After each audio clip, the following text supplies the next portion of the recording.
Live from New Delhi, you're watching DD India News Hour, India's voice to the world. I'm Abhishek Mahajan. Coming up in the next hour. Iran and the United States prepare to hold a second round of high-stakes nuclear talks in Rome. Hopes for de-escalation mounted by threats. Amid the intensified fight against Islamist group, US plans to withdraw some 1,000 troops from Syria. Venezuelan migrants bid to halt deportation fail after US Supreme Court denies request to block the Trump administration's move. And Turkey begins mass trials following protests over Istanbul Mayor Ekrem İmamoğlu's detention.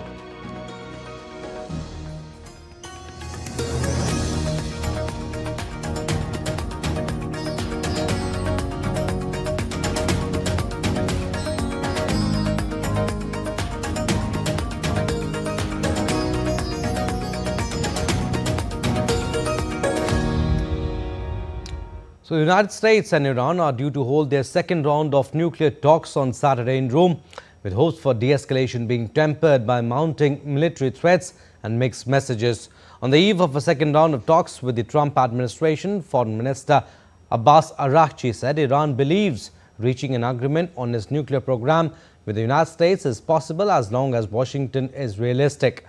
As in the last week, talks Iran told the United States that it was ready to accept some limits on its uranium enrichment, but needed watertight guarantees that President Trump would not again ditch a nuclear pact. Meanwhile, US President Donald Trump said Iran cannot have a nuclear weapon. Trump has warned Iran of potential military action if no deal is reached, which Iran says is peaceful, but the West says is aimed at building an atomic bomb. We are only engaged in indirect talks with the US side, and the reason for this is clear. Because of the threats by the US administration, because of the economic pressure by the US administration, and because of the maximum pressure regime that has been imposed on us, we cannot enter into direct negotiations with them. We have seen a certain level of seriousness in the first round of talks, and if they are ready to discuss the nuclear issue without involving other matters, then we can progress further towards a constructive dialogue. I'm for stopping Iran, very simply, from having a nuclear weapon. They can't have a nuclear weapon. I want Iran to be great and prosperous and terrific. I stopped them once they were broke and they didn't have any money for Hamas. They didn't have any money for Hezbollah. There wouldn't have been an October 7th disaster. They were broke. They had no money, and they weren't spending it to terrorist organizations because they had none. And ahead of the talks, Iran's Araghchi met Russian counterpart Sergei Lavrov in Moscow, and later in a joint press conference, Lavrov said that Russia is ready to assist in any way acceptable to both Tehran and Washington. We are ready to help and mediate, to play any role that will be helpful from the Iranian point of view and acceptable for the United States. We proceed from the fact that the only way to get an agreement, as the minister has just said, is to agree exclusively on nuclear issues. All right, to talk more on this story, we'll go live to DD India. Shubhendu Ghosh is joining us from New Delhi. Good morning, Shubhendu. The United States and Iran are due to hold their second round of nuclear talks a week after concluding discussions that both sides described as constructive and positive. Tell us, what do we expect and how things stand ahead of the next round of negotiations? Good morning, Abhishek. Yes, expectations are high as far as the second round of negotiations are concerned between the delegates of Iran and United States. So Abbas Araghchi, Foreign Minister of Iran, will be representing the Iranian delegation, and Steve Witkoff, President Donald Trump, American president's direct envoy to West Asia, is going to be leading the talks from the American sides. First round of negotiations talks have taken place in Oman already that you spoke about. Mixed signals have come from there. Most importantly, that the sides say that the Iranian side says in particular that the talks have been indirect as against what Trump had said it would be direct talks. at the heart of it, as we understand, we have to refer to the statement by President Trump when he says that America does not want Iran to have a nuclear bomb. Now, what does that mean? A nuclear power can be used in various contexts. It can be used for peaceful civilian purposes, in agriculture, in medicine, in production of energy, as we understand. It is the degree of enrichment of uranium, the core material for nuclear usage. It's the degree of enrichment which is allowed. The previous Joint Comprehensive Plan of Action, JCPOA, which was cancelled by United States, it walked out of it in 2018. That said that Iran is allowed to only enrich uranium up to just over 3%, which is quite enough if you want to have civilian peaceful use of it. But with the latest insights coming in from the IEA, the UN nuclear watchdog, it says that Iran, through its various enrichment facilities, advanced enrichment facilities, Natanz is one place where it's situated, it may have enriched uranium to up to 60%. Now, once you enrich it to 90%, uranium becomes a weapons grade material. One can make bombs out of it. IAEA says that Iran, if it is allowed to enrich uranium to about 90%, which it is not very far away from, according to them, it could create about half a dozen bombs with the material about 300 kilogram of uranium, enriched uranium that Iran has. So those concerns are at the heart of these negotiations. Okay. America wants complete dismantlement of Iran's enrichment facilities. It is okay with the civilian nuclear use. And Iran, on the other hand, the latest statement has said that it does not want to create a bomb, but how much can it enrich uranium, its own country, is not negotiable. So that is at the heart of the conflict in the negotiations that is on, Abhishek. Okay, and also, Shivendu, the leaders have been meeting. These talks in Rome come amid a flurry of diplomatic activity. Iran and Russia have strengthened their military ties. Saudi Arabia's defense minister visited Tehran 2 days ago on Thursday. Is this all related? How do we see this development? It most certainly is. The various stakeholders, the talks may be directly taking place between United States and Iran, but they're various stakeholders. Remember the earlier agreement, nuclear agreement that binded Iran. Russia was an important part of it, and Russia continues to be an important strategic ally for Iran. So between the two rounds of talks, the foreign minister of Iran going to Moscow to hold talks with the Russian leadership is hugely important. We do not have the details of the manner in which Russia could play a part, but Kremlin had said that it is willing to do all it can for a positive outcome of the negotiations. Saudi Arabia-Iran relations have also seen a sort of positive upturn in the past few years, both agreeing to not interfere in one another's relations. But Saudi Arabia minister visiting Iran at such a crucial time, visiting Tehran, also speaks about a certain degree of solidarity which the neighboring country wants to express. It wants to express concerns about any potential strike that President Trump had said could happen, led by Israel, if the talks don't reach the desired conclusion. Remember, Steve Witkoff, Trump's envoy, also traveled to Paris. Focus was the Ukraine conflict negotiations, but the Iran talks were also in focus. So in that sense, a flurry of diplomatic parleys taking place, and all eyes now on Rome as to what comes out of it, because it could be decisive for the region and the world. Shivendu, also, before we leave you, each side is pushing its own narrative about how the talks are being conducted. The US says they are direct, Iran says indirect, and that Oman is mediating by exchanging written notes. Iran has its own reservations, to think, on not making everything related to these talks public. Well, to say the truth very clearly, Abhishek, we have to understand, at least since the revolution in Iran since the 1970s, Iran and America are not friends. They see their worldviews do not match. They're antagonist forces. So these talks are also taking place with a great degree of expectations as to can Iran and America really work together as far as a sensitive issue of nuclear program of Iran is concerned. You're right. These signaling by each of the sides puts a certain pressure on the other. It also, in many ways, complicates the conversation, the negotiations that are taking place. As I mentioned earlier, that Abbas Araghchi, the foreign minister of Iran, had said that how much Iran negotiates is Iran's business. Nobody can dictate it to it. But the enrichment is really at the heart of these talks. If Iran manages to enrich beyond a certain point, 90%, as I mentioned, of uranium, America is concerned that Iran could have a bomb, could in fact be realized. And America, as President Trump has warned, that in fact could launch a military strike led by Israel. Iran also has said that we are tired of having a conversation under the umbrella of a constant threat that either you talk or you get bombed. So there are these complexities which are really simmering underneath these negotiations. Oman talks were to a great extent indirect. Oman has been an important interlocutor between US and Iran for the recent decades. Omanian delegation is also reaching Rome in order to play its part in the negotiations. We'll have to wait and watch what kind of breakthrough, if any, is able to be achieved between the two sides in Rome. All eyes will be on these talks. Thank you. We'll leave it at that. Thank you for getting us the latest on these developments, Shubhendu. Moving on to our next story. At least 74 people were killed and 171 injured in US airstrikes on Yemen's Ras Issa fuel terminal on Friday, marking the deadliest attack since the US began its bombing campaign against the Houthis last year. Drone footage revealed extensive damage, including burned out vehicles and destroyed infrastructure. The US military said the strike aimed to disrupt a critical fuel source for the Iran-aligned Houthi group, which has launched repeated attacks on Red Sea shipping.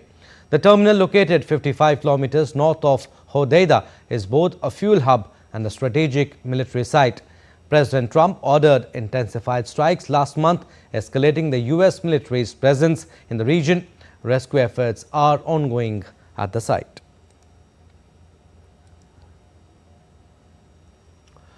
The Pentagon announced on Friday that the US will reduce its troop presence in Syria to under 1,000 in the coming months.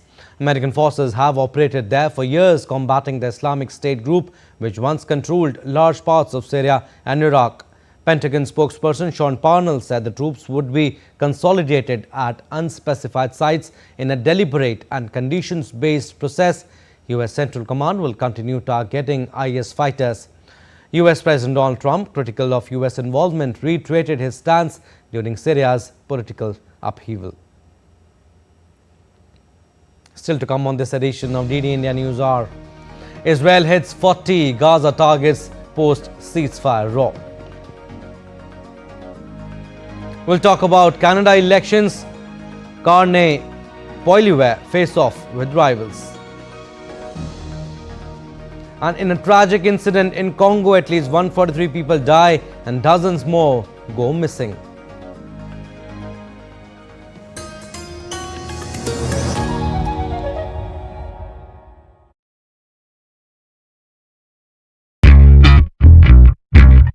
I'm on a quest to explore the history of Goa.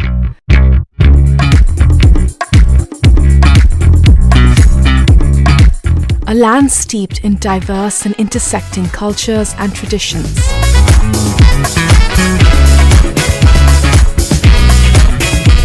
I think this is one of my favorite pieces of art in the city. Here, influences from multiple faiths coalesce in beautiful ways.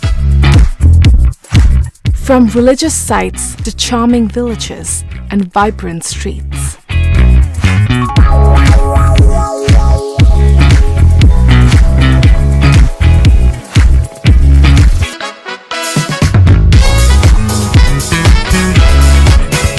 Watch Postcards from Goa on National Geographic.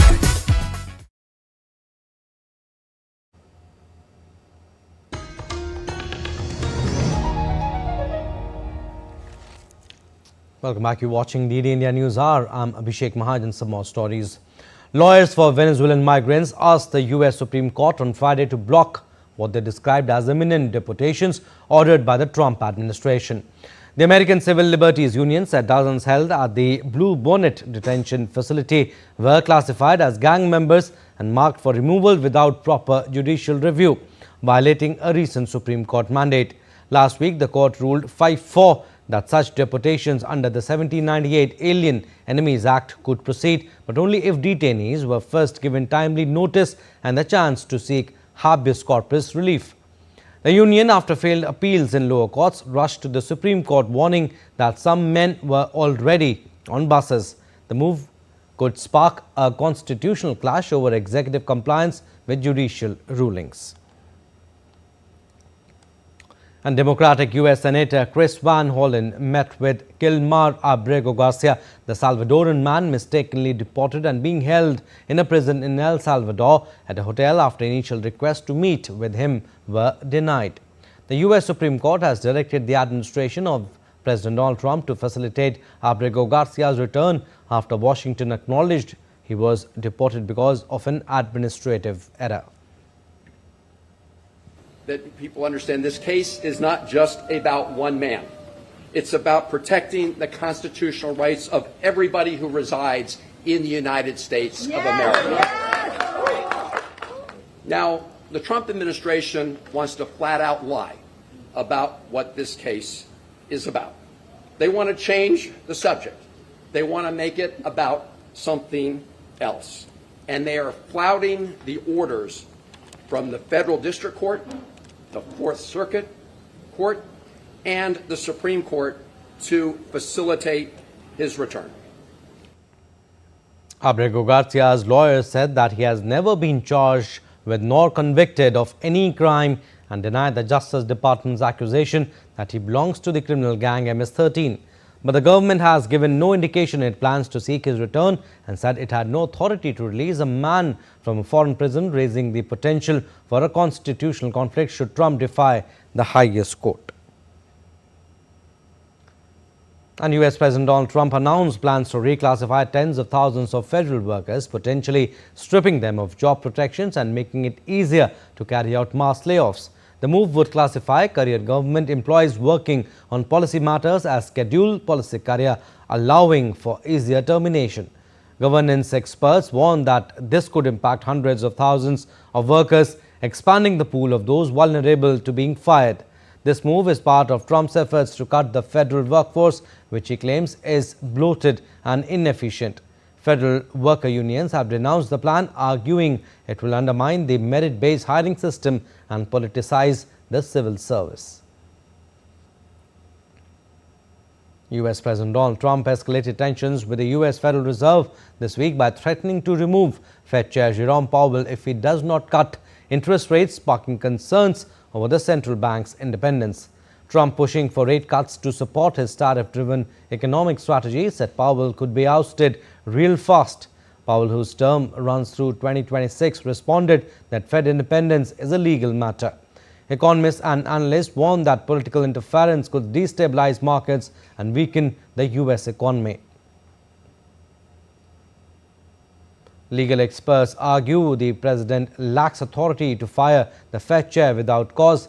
A Trump-backed legal challenge to a 1935 Supreme Court ruling protecting agency independence could further impact the Fed. You've said that the termination of Jerome Powell cannot come fast enough. He says he won't leave even if you ask him to. Oh, he'll leave. If I ask him to, he'll be out of there. But Do you believe I don't think he's. I don't think he. trying to do that? I don't think he's doing the job. He's too late. Always too late. A little slow, and I'm not happy with him. I let him know it, and if I want him out, he'll be out of there real fast. Believe me. Israeli airstrikes struck approximately 40 Hamas targets across the Gaza Strip in the past 24 hours, following Hamas's rejection of a ceasefire proposal that it said failed to meet its demand for a complete end to the conflict. Israeli forces have now seized about a third of Gaza, advancing from both north and south. Defense Minister Israel Katz reiterated that disarming Hamas and freeing hostages remain key objectives. Hamas's chief Khalil al-Hayya rejected Israel's offer, calling its conditions impossible, though he offered to exchange all 59 remaining hostages for Palestinian prisoners and a full cessation of conflict. Egyptian mediated ceasefire efforts continue, but little progress has been made. Now, dozens of people, including students and journalists, arrested over Turkey's biggest protest in more than a decade, opened in Istanbul on Friday. Some 189 people, including journalists, students and activists, were on trial across two overflowing courtrooms in Istanbul's Kakleyan Justice Palace, one of the city's main courts. Demonstrators gathered amid a heavy police presence outside an Istanbul courthouse and were arrested while demonstrating against the March 19 detention and subsequent jailing of Ekrem İmamoğlu. The suspects are facing a number of charges, notably taking part in illegal rallies and marches and failing to disperse despite police warnings. Imamoglu was arrested on March 19 and jailed days later on corruption charges. His imprisonment has been widely viewed as politically motivated and sparked nationwide protest. Canadians are considering their choices for the country's next Prime Minister after candidates challenged their rivals in a televised debate on Thursday. The two leading candidates are Prime Minister Mark Carney and Conservative candidate Pierre Poilievre. Polls show the ruling Liberals, who have been in power for 9.5 years, ahead of the Conservatives led by Pierre Poilievre. Canada has imposed retaliatory tariffs on U.S. goods in response to U.S. tariffs on Canadian autos, steel and aluminium and goods that do not comply with the North American Free Trade Deal. Carney said Canada would not try to match the U.S. dollar for dollar in retaliation, but said the entire global trading system is being recorded. A heavy spring storm on Friday is wreaking havoc across Europe's Alps region, with Italy, Switzerland and France among the countries affected. Rescue operations are underway near Valdagno, northern Italy, after a spring storm caused severe flooding. Firefighters have recovered the bodies of a 64-year-old man and his 33-year-old son from the torrent Agno near Vicenza, bringing the death toll to 3. Efforts to locate additional survivors continue as the region grapples with the aftermath of the disaster. The floodwaters prompted evacuations in the Aosta Valley, with 6,400 people there without the electricity. Now, several thousand students, staff and faculty packed a plaza at Florida State University for a vigil on Friday, bowing their heads in a moment of silence honoring the 2 people who were killed and 6 others who were wounded in a shooting rampage the previous day. The chief of the university's police force, Jason Trumbauer, said the 20-year-old suspect is believed to be a student at FSU. Responding police officers shot the gunman when he failed to obey orders to surrender and took him into custody. Authorities said the 5 victims as well as the gunman were taken to the hospital with gunshot wounds. And the White House on Friday unveiled a redesigned COVID.gov website promoting the lab leak theory as the true origin of the virus, spotlighting President Donald Trump and criticizing pandemic responses under former President Joe Biden. The updated site targets former Chief Medical Advisor Anthony Fauci for endorsing natural origin theories and presents arguments that linking the outbreak to Wuhan SARS research lab. While the lab leak theory was once dismissed, U.S. agencies like the FBI and Department of Energy now support it to varying degrees. China has rejected the claims and urged the U.S. to stop politicizing the issue.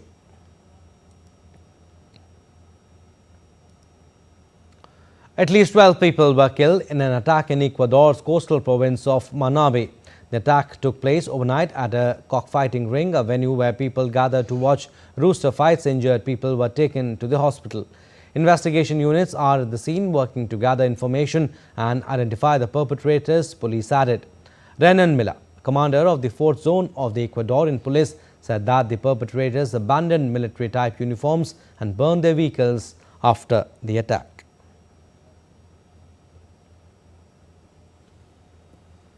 In yet another incident of violence against minorities in Bangladesh, a prominent Hindu community leader was allegedly abducted from his home and beaten to death in Dinajpur district, according to police and family members.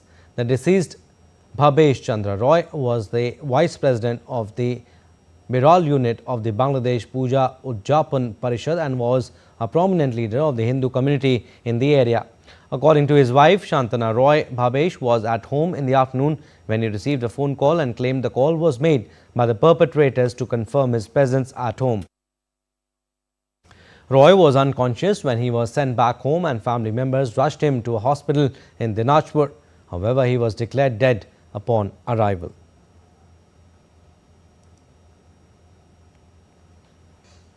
In a tragic incident in Congo, at least 143 people died and dozens more went missing after a boat carrying fuel caught fire and capsized. Hundreds of passengers were crowded onto a wooden boat on the Congo River in northwest DRC on Tuesday when the blaze broke out.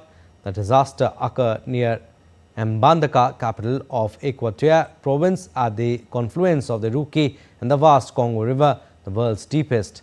A vast Central African nation that covers 2.3 million square kilometers, the DRC suffers from a lack of practicable roads, and planes serve only a limited number of cities and towns.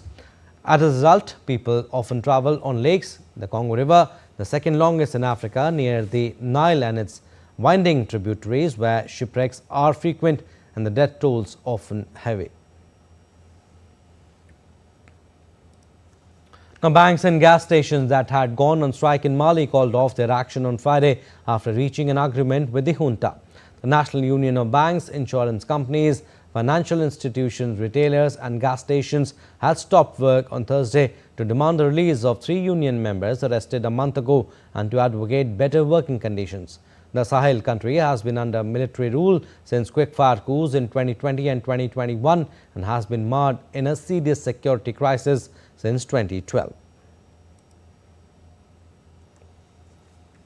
Ardent Star Wars fans gathered in Japan for the highly anticipated Star Wars celebration event, where Lucasfilm made a major announcement.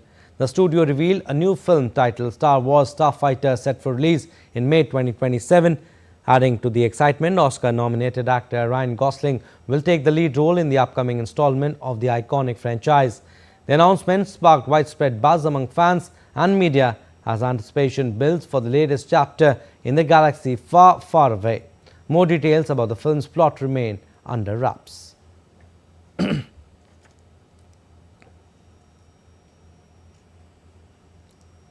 Let's now take a look at other stories making news around the world. The resort city of Anapa on Russia's Black Sea coast continues cleaning its beaches following a massive oil spill in December.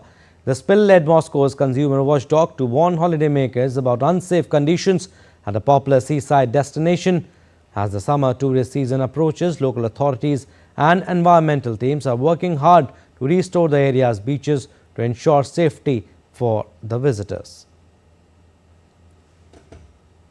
Yellow fever vaccinations are being administered at Salitre bus station and El Dorado airport in Bogota, the Colombian capital, after a deadly outbreak led the government to declare a health emergency. The outbreak, according to an official statement, has claimed 34 lives so far. Authorities are ramping up efforts to safeguard residents and travelers as concerns of the disease's spread continue to grow. On April 19, the Vietnam Ethnic Culture and Tourism Village in Son Thai, Hanoi comes alive with the rich traditions of 16 ethnic communities. Visitors can enjoy captivating festivals, colorful performances and hands-on cultural activities. A special conference seeks to strengthen community engagement in preserving these heritage treasures, offering an immersive and heartfelt celebration of Vietnam's incredible diversity. Still to come on this edition of DD India News Hour. A book on Prime Minister Narendra Modi's speeches on culture and spirituality released. Indian astronauts set for a historic space mission. West Bengal Governor C.V. Anand Bose visits Malda to meet the Murshidabad riot-affected victims.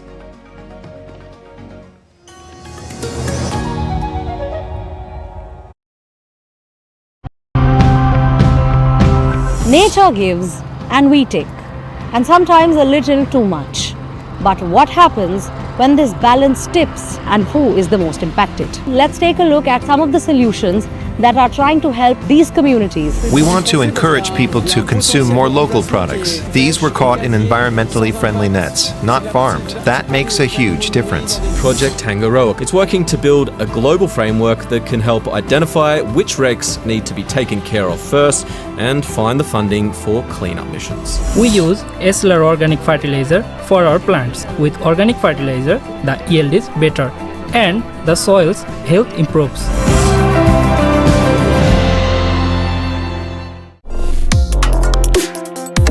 Complex issues, hidden agendas, twists and turns, strategic games. We think all dots are linked. We just need to connect them. Join me every week as I connect the dots to unravel hidden designs in statecraft, mysteries, and decode issues that matter to you. Watch Connecting the Dots with me at these times on DD India.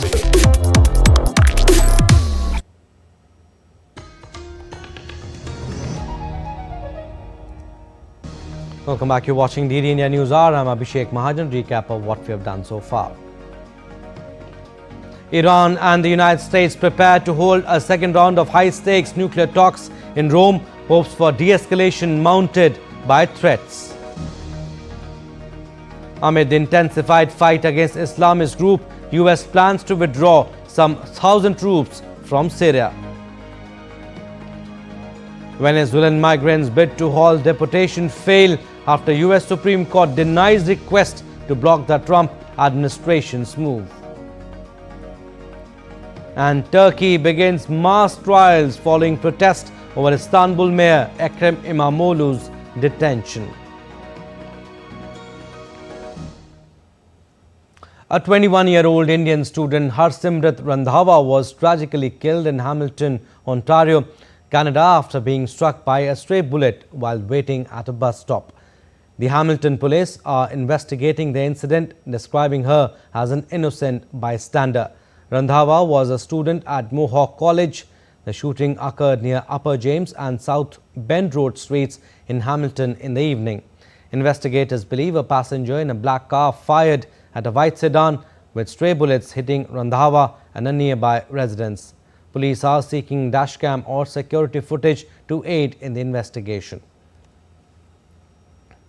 The Consulate General of India in Toronto expressed deep sorrow over Randhawa's death in a post on X and said, and I quote, "We are deeply saddened by a tragic death of Indian student Harsimrat Randhawa in Hamilton, Ontario.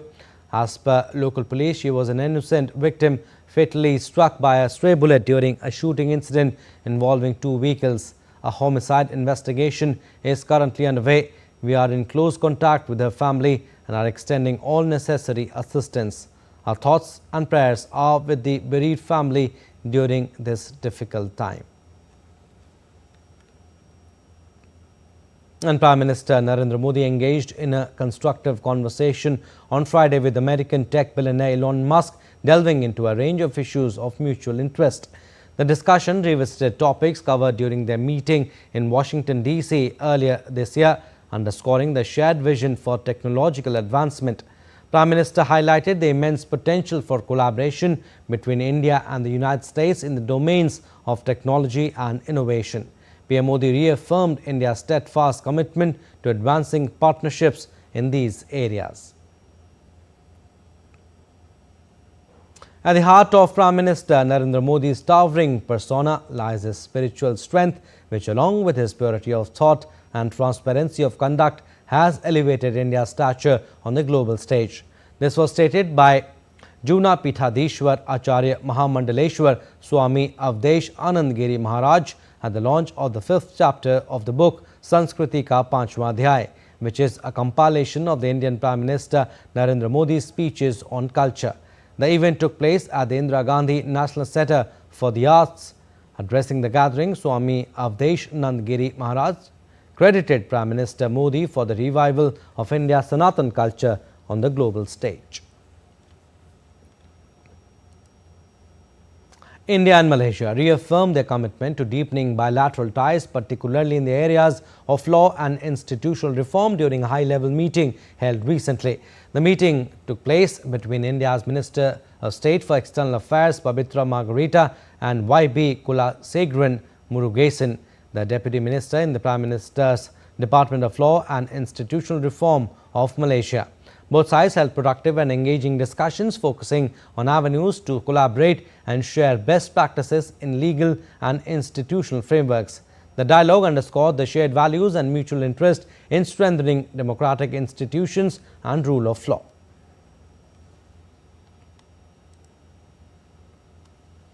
India's Minister of State for External Affairs, Pabitra Margarita, engaged with the vibrant Indian community in Malaysia, especially members of the Assamese and Manipuri diaspora. The interaction highlights the close cultural and people-to-people ties between the two nations. describing the meeting as a joyful reunion with the extended family abroad. The official praised the community's role in upholding India's rich heritage while actively contributing to Malaysia's multicultural society. Margarita is leading an Indian delegation to participate in the Malaysian Association of Tour and Travel Agents Fair on April 18 and 19, 2025 in Kuala Lumpur. The visit is part of the ASEAN India Tourism Professionals Exchange Program 2025. And India is all set to mark a historic milestone in its space journey again, as an Indian astronaut Shubhanshu Shukla will travel to the International Space Station next month. According to an official statement by the Department of Space, the Indian Air Force captain will be a part of Axiom Space's upcoming AX-4 mission, making him the first Indian to participate in an international commercial space flight to the ISS.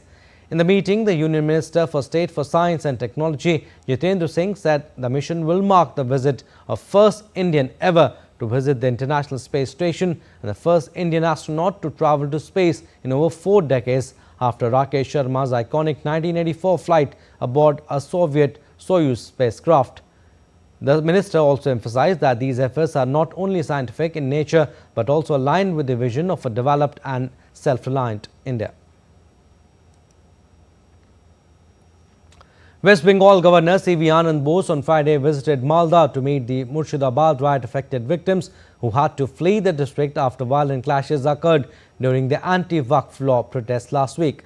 Assuring proactive action, Bose said he had a detailed discussion with the victims in the camp where they have been staying as a temporary arrangement. Also, a team from the National Human Rights Commission and National Commission for Women visited the relief camp. The delegation reviewed the condition of those who were affected by the violence. Meanwhile, the West Bengal government on Thursday submitted a report before the Calcutta High Court and claimed that the law and order situation in violence-hit Murshidabad district was under control. Now, Union Home Minister Amit Shah has congratulated the security forces and Chhattisgarh police on significant successes against Naxalites in Bijapur and Sukma districts. In the central state of Chhattisgarh's Bijapur, 22 notorious Naxalites were arrested along with modern weapons and explosives. Meanwhile, 33 Naxalites surrendered in Sukma, with 11 of them laying down arms in Badasetti Panchayat, making it Naxal-free. The Home Minister appealed to remaining Naxalites to surrender and join mainstream society, reaffirming the government's commitment to eradicating Naxalism by March 31st, 2026. Dr. L. Murugan, India's Minister of State for Information and Broadcasting, conducted a comprehensive review of the ongoing preparations for the highly anticipated World Audiovisual and Entertainment Summit set to take place from May 1st to 4 this year in Mumbai. The visit underscored the government's commitment to ensuring the summit a significant platform for fostering innovation and collaboration in the global media and entertainment industry is executed with precision and grandeur. Dr. Murugan began his assessment with an extensive tour of different spots of the Geo World Centre in Mumbai, where various sessions would be held. After that, he convened a high-level meeting with the heads of various departments and agencies involved in the summit's organization.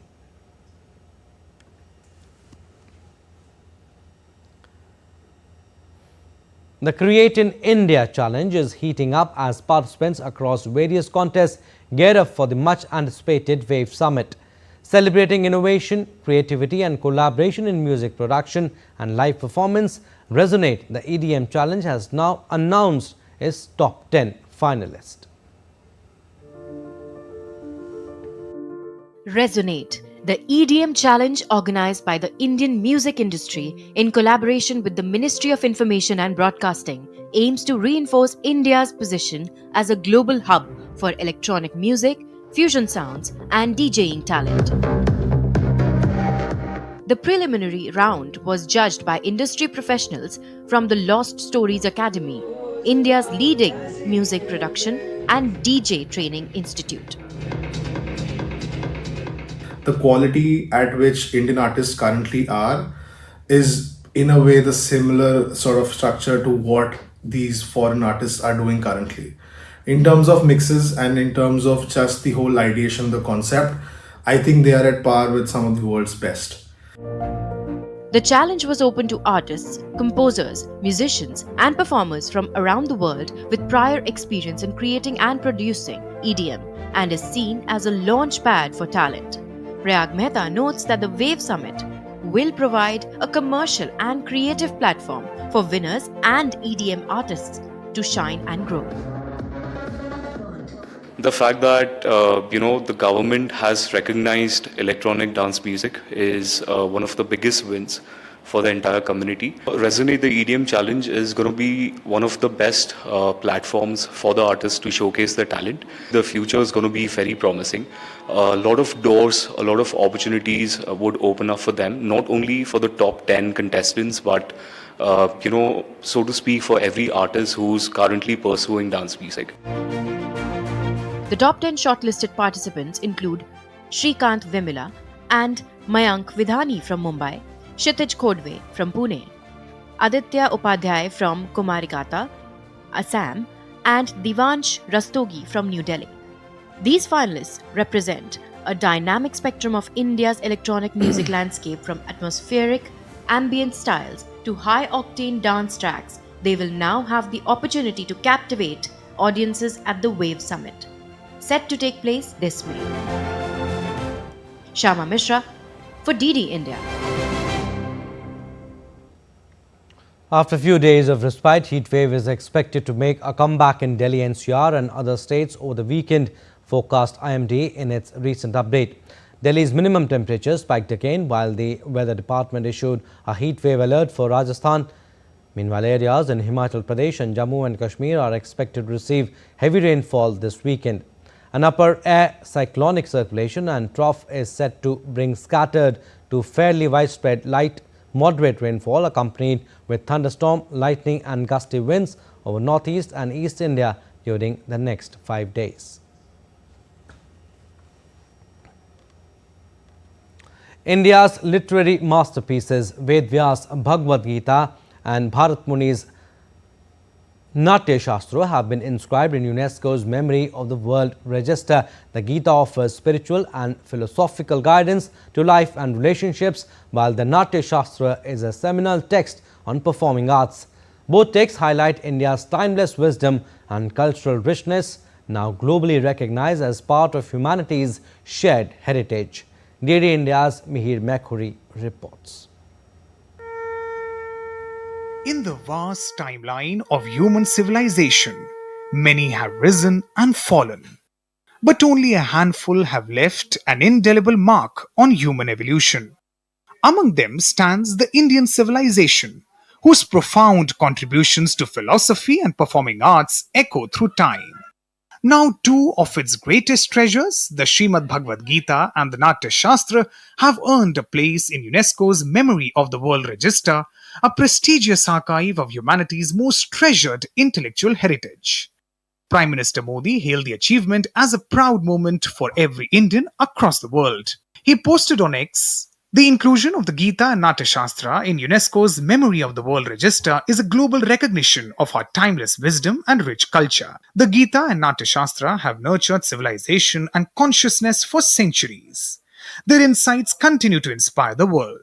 With the addition of these ancient manuscripts, the total number of Indian scriptures on UNESCO's Memory of the World list now stands at 14. Now let's delve into these literary works to understand what makes these two ancient texts global treasures. First, the Bhagavad Gita. Written between 400 BCE and 200 BCE, the Gita is part of the epic Mahabharata. Gita presents a powerful 700-verse dialogue between Lord Krishna and warrior Arjuna on the battlefield of Kurukshetra. Arjuna's moral crisis and Krishna's counsel continue to resonate in today's world of emotional burnout.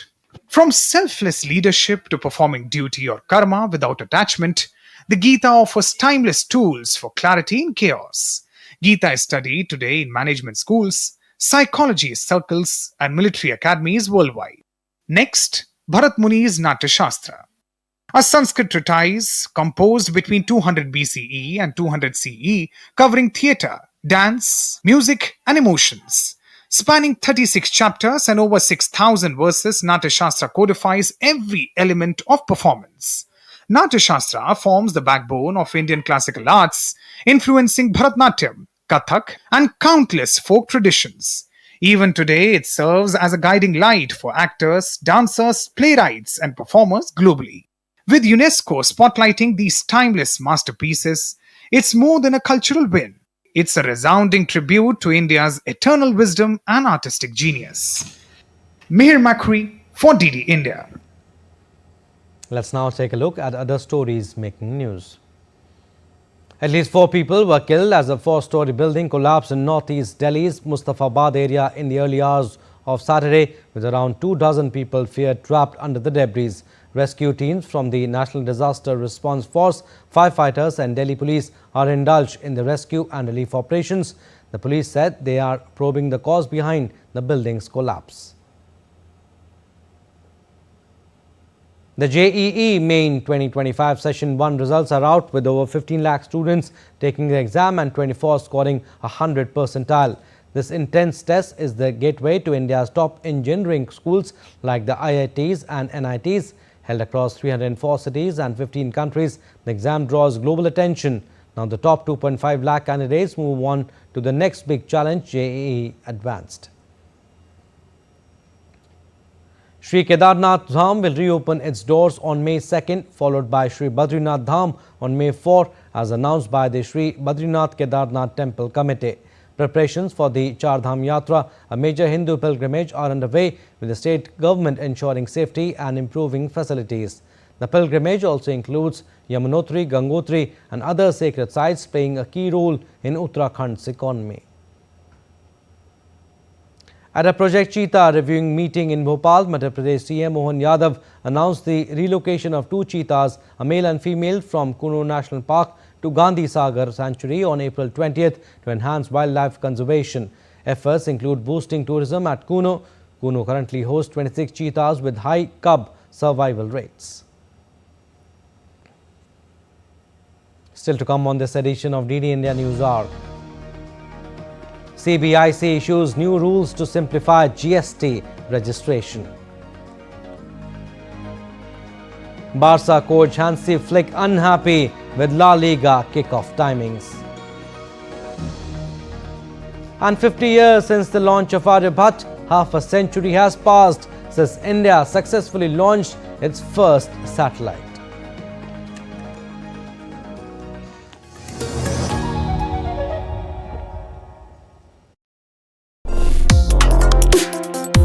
Complex issues, hidden agendas, twists and turns, strategic games.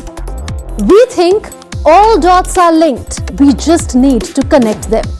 Join me every week as I connect the dots to unravel hidden designs in statecraft, mysteries, and decode issues that matter to you.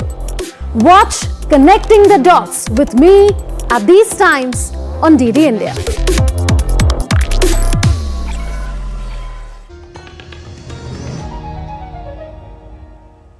Welcome back. You're watching DD India News Hour. I'm Abhishek Mahajan. Business updates now. Amid growing concerns among businesses about arbitrary delays and procedural hurdles, the Central Board of Indirect Taxes and Customs, or CBIC, issued a comprehensive set of instructions to streamline the goods and services tax registration process. The revised guidelines are aimed at curbing discretionary practices by field officers, especially the tendency to seek documents not mandated under the law. This follows complaints from taxpayers about harassment and inconsistency in their registration process across jurisdictions. The CBIC also directed officers to not raise presumptive or irrelevant queries.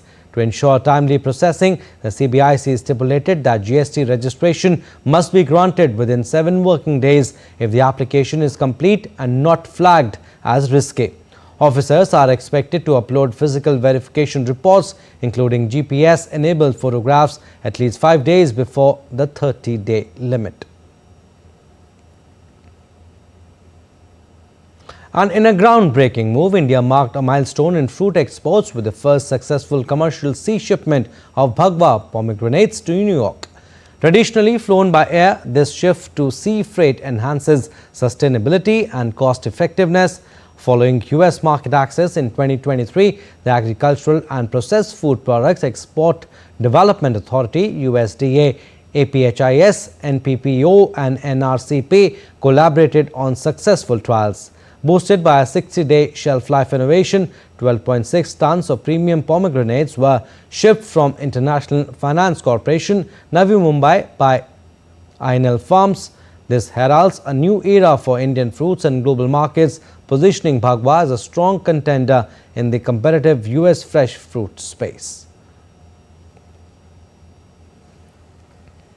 Sports updates now. We'll start with Indian Premier League. Punjab Kings chased down a modest 96-run target, beating Royal Challengers Bengaluru by 5 wickets with 11 balls to spare in a rain-shortened 14-over clash. Nehal Vadheras played a mature hand, scoring 33 of 19 balls with 3 sixes, and Marcus Stoinis finished things off in style with a 6 to take PBKS over the line at 98 for 5 in 12.1 overs.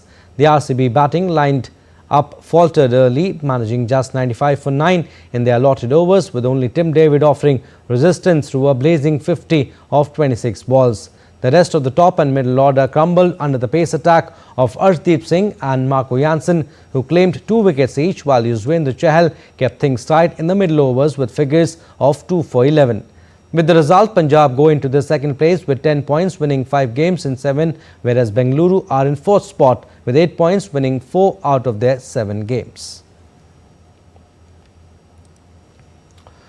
Holger Rune ended Casper Ruud's title defence at the Barcelona Open with a 6-4, 6-2 win over the defending champion in the quarterfinals on Friday. World number 13, Rune broke Ruud twice in each set as he beat the 10th-ranked Norwegian for only the second time in 8 attempts. The Dane will face Karen Khachanov in the semi-finals after the Russian overcame Spain's Alejandro Davidovich Fokina 6-4, 7-5. And Barcelona coach Hansi Flick complained about the timing of their next La Liga match against Celta Vigo, as he wanted to give his players some more rest. Barcelona plays Celta Vigo on Saturday, but Flick questioned the league for not scheduling the game later in the day instead of an early kickoff. Flick said players need more time to rest as they arrive back in Barcelona very late from away games in Europe. Barcelona advanced to the semi-finals of the Champions League, while they also face Real Madrid in Copa del Rey final later this month. On April 19, 1975, India launched its first satellite, Aryabhat, from Russia. Built indigenously, it marked India's bold entry into the space age. It's been 50 years now. DD India's Tapas Bhattacharya reports. April 19th, 1975. India looked to the skies and took flight. From the launch site in Russia, a satellite born of Indian minds pierced the stratosphere. Aryabhatta, India's first satellite, designed and built on Indian soil, launched by a Soviet rocket, but fueled by Indian dreams. It wasn't just metal and circuits, it was a symbol of ambitions, of resilience, of the audacity to dream boldly and fearlessly. Weighing just 360 kilograms, a 26-sided polygon barely 1.4 meters wide, yet it carried the weight of 1 billion hopes. With that single launch, India became the 11th nation and only the second developing country to place a satellite in orbit. Aryabhatta didn't just orbit the Earth, it ignited a revolution, one that would blaze a trail to the moon, to Mars and beyond. It all began with a single satellite and an unshakable dream. Tapas Bhattacharya's report, DD India. Well, that's all we have in this edition of DD India News Hour, but do let us know your thoughts on the news of the day. For those on the go, you can get all the latest news and updates from India and across the world on DD India mobile app. The app is available on both Android and iOS platforms. Scan the QR code on the screen to download now. And we'll be back with more news as it breaks here on DD India. I'm Abhishek Mahajan. From all of us here in Delhi, thanks for watching DD India News Hour.